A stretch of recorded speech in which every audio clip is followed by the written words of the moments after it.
Welcome back sa aking channel. So sa video na to, isi-share ko sa inyo kung ano nga ba yung kamerang madalas natin makita sa tuwing tayo ay nag-o-order sa Shopee, Lazada, Shein, or Temu.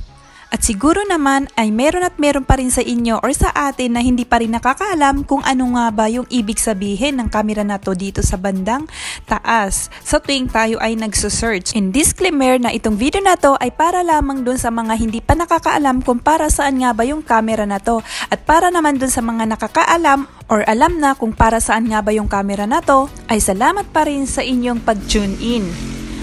Okay, so yung camera nga pala na to guys, ay ito yung ginagamit natin kapag hindi natin alam yung pangalan ng item na gusto natin bilhin.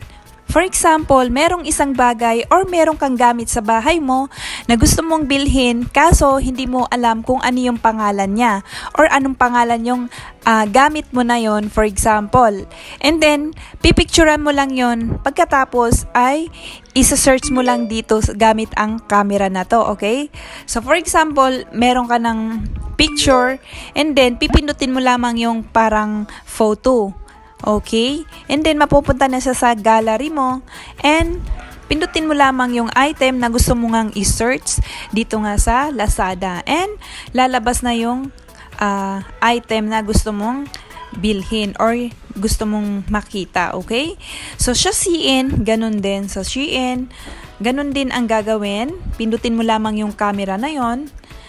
And, mapupunta ni rin ulit siya sa gallery mo. And, ayan. Pagkatapos, i-search or piliin mo lamang ulit yung item na gusto mong i-search and then i-scan na nito ni Shein.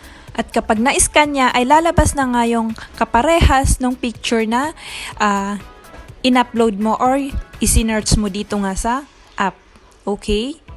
So, di ba guys, mas lalong pinabilis or pinadali kung papaano natin mahahanap ang isang bagay or item na hindi natin alam or wala tayong idea kung ano nga ba yung pangalan. Pero dahil nga meron nitong search camera, ay mas mabilis na natin mahahanap or makikita ang isang item na gusto nating bilhin or gusto nating makita. So, I hope ay nakatulong tong video na to sa inyo. Please give it a thumbs up kung nagustuhan nyo and subscribe sa aking channel para updated kayo sa iba ko pang i-upload na mga video dito sa aking channel. Thanks so much for watching!